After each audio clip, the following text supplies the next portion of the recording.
Welcome back, folks, to WrestleRant. I'm Graham Jason Matthews. We're taking a bit of a break today from the No Way Out reviews to give you my review, my recap of WWE Fastlane 2015, last year's installment, before WWE Fastlane tonight, live on the WWE Network. So I talked about it last year. I said it right before Fastlane, and I'm still saying it now. The February pay-per-views, especially in recent years, have been so fucking meaningless. And I'm not going to go off a huge rant about this here, but I'm just saying, the show was not great. I enjoyed it at that time. I enjoyed watching it back for certain moments. But by and large, these February shows are just so worthless. And I mean, hopefully tonight's show is better. We'll have to wait and see. I mean, so far, it's looking like a pretty strong card. But this show did not need to happen, which was one of the many criticisms of this event. But nevertheless, kicking off the show, six-man tag team action with the Authority representatives Big Show Kane and Seth Rollins taking on Ryback, Dolph Ziggler, and Eric Rowan. Of course, Ziggler, Rowan, and Ryback were fired from the WWE at the hands of the returning Authority at the end of 2014, Triple H and Stephanie McMahon, and they were rehired after John Cena won their jobs back on the Royal Rumble Go Home Show episode of Raw. So, setting up the six-man tag team match, I'm pretty sure it wasn't confirmed until like the week before the pay-per-view on fucking SmackDown of all things.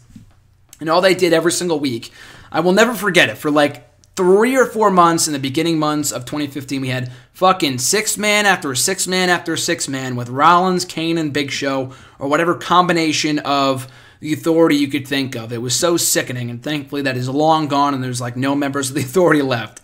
But this match was alright. It wasn't a bad match, and the Authority won, which was weird, but I guess they really wanted to kind of... But I think Big Show got the pin. I don't even think it was Rollins, and Ziggler got pinned, not Rowan, which was also odd, because Rowan was the weak link of that trio. But anyway...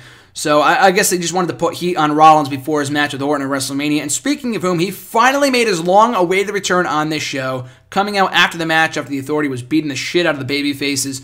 Orton comes out to a big pop, lays out the Authority, and this was before they started to fuck up the whole feud by saying Orton realigned with the Authority, and he was just manipulating them the whole time. It was just fucking beyond confusing. So that was, and I thought they really should have just gone from here and just stuck with this route and not gone back to that fucking bullshit. But the match was alright. The return was even better. I loved seeing Orton back after 3 months. People thought he would be back at Survivor Series in December, at the Rumble, on SmackDown, on Raw, and he never came back until this show, so it was long overdue, but still a great moment nevertheless. After that, Goldust taking on Stardust, a match which definitely did not need to happen, at least this soon. They broke up on the Go Home show to Fastlane, literally 6 days before the show. And then they had the match, and WWE wonders why the crowd couldn't give two shits about it, because there was zero build. They had been teasing towards a split for a while, for a couple of weeks at the very least. But the split happened on the Raw before the show, and then they just throw the guys out there with very little story, very little build to their bout.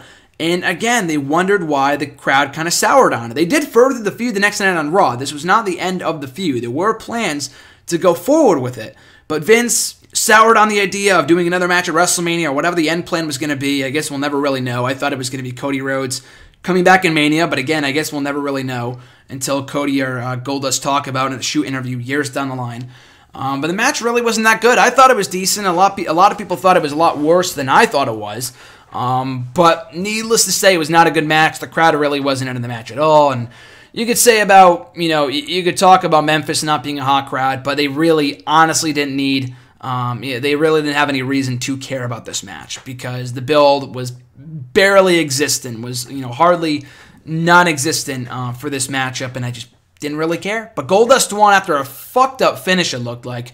He won on some weird-ass move, maybe a roll-up, and the referee hesitated, and the protocol in WWE is that if the referee counts to 3, the match is over, even if it's a fuck-up. Even if the match is not supposed to end that way, they will give that... Unless it's like a big-time match. But if it's fucking main event or a shitty match like this that no one really cares about, I'm sure it doesn't matter. But I don't know if that was the original plan. this whole thing was a train wreck. And again, it's no surprise they ditched it and they botched the feud and then they ditched it. But for a first-time ever match between Goldust and Stardust or Goldust and Cody Rhodes, what have you, I thought it was slightly disappointing. I didn't really hate it as much as many other people did, but... It's just, the match shouldn't have happened. They really should have saved it for WrestleMania. But at least we could say it happened because I'm pretty sure it will never happen again. So Tyson Kidd and Cesaro defending rather challenging for the WWE Tag Team titles against the Usos in a very fun match. Kidd and Cesaro popped up on the scene in December of 2014 and within 2 months capturing the WWE Tag Team titles. And again, Fun match with the Usos. They had good chemistry. Not really going all out in this match. I thought they could have done more. And they would at WrestleMania. I thought their back and forth on that show was great. But still, very fun match. And the new WWE Tag Team Champions, Tyson Kidd and Cesaro. So kind of a surprising result, which I was happy to see.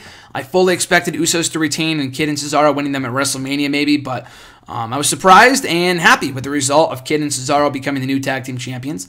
After that, for the Divas Championship, Nikki Bella defending against Paige for the upteenth time. I mean, this was before they had a fucking million matches for the remainder of 2015. But the match wasn't bad. I thought it was a good match. It's just the whole...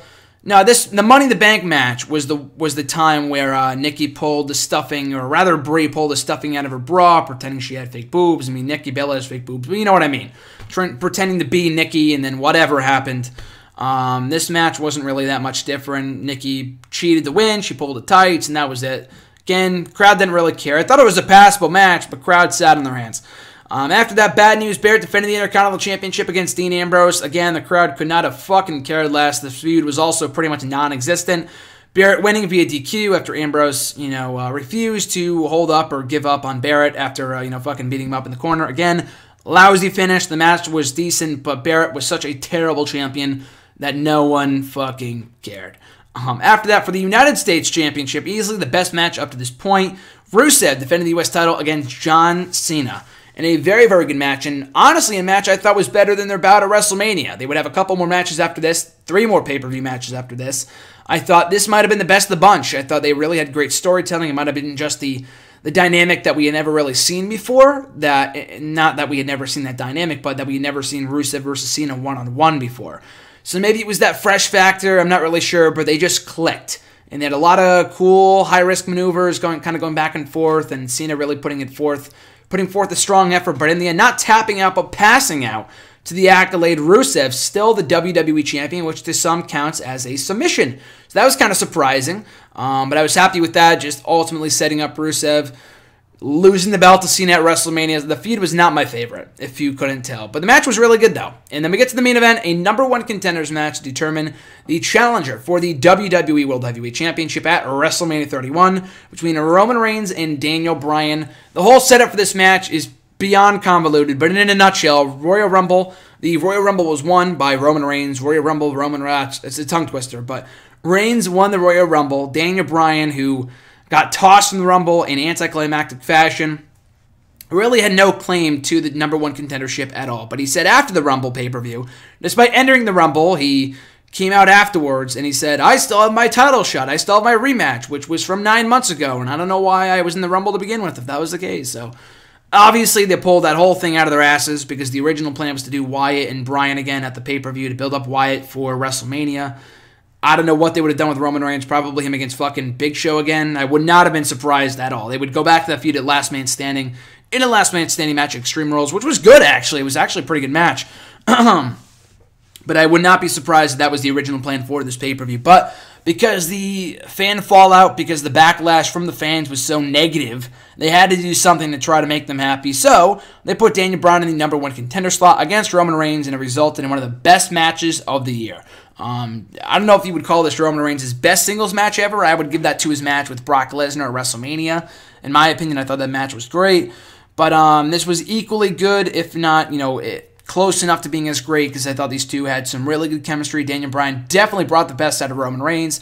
And the best part about it was that the ending outcome really was kind of in some doubt. I mean, I had read some reports that, we're not changing the Mania plans, we're just doing this to please the Bryan fans. But then another report I read the next day, Vince has completely changed his mind. He wants Daniel Bryan in the main event of WrestleMania against Lesnar and blah, blah, blah, back and forth. I mean, the typical, BS on the fucking dirt sheet for wrestling actually enhanced the match because you didn't know who was going to win. And ultimately, in the end, it was Roman Reigns winning clean, getting endorsed by Bryan with a handshake afterwards, with Daniel Bryan saying, you better kick Brock Lesnar's ass at WrestleMania. And he did, but he lost, and it would actually be the other way around. Brock Lesnar would beat the shit out of him, but that's better saved to my WrestleMania 31 review next month. But anyway, really, really good match. And it didn't really turn everyone in Roman Reigns' favor, but it was a breakout performance for Roman Reigns on this show. So overall, Fastlane 2015, before tonight's show, I would not really recommend watching this one, just because it really wasn't that good. maybe to kind of set your standards, I'm sure tonight's show will be a lot better, but I'm not saying, to get in the mood for Fastlane, there's only one show, which, being this one. So I'm not going to say watch this one to get hyped for tonight's Fastlane because it really wasn't that great of a show. If anything, needless to say, watch the main event and also Rusev and Cena. The final 2 matches make this show. Everything else was not really that good. I thought it was entertaining at the time, and I kind of enjoyed it watching back, but that was about it. For Orton's return, the U.S. title match and the main event were really the best parts of the show, and also Tyson Kidd and Cesaro winning the tag team titles. So, middle-of-the-road show, all things considered, but the 2 final matches are worth going out of your way to see.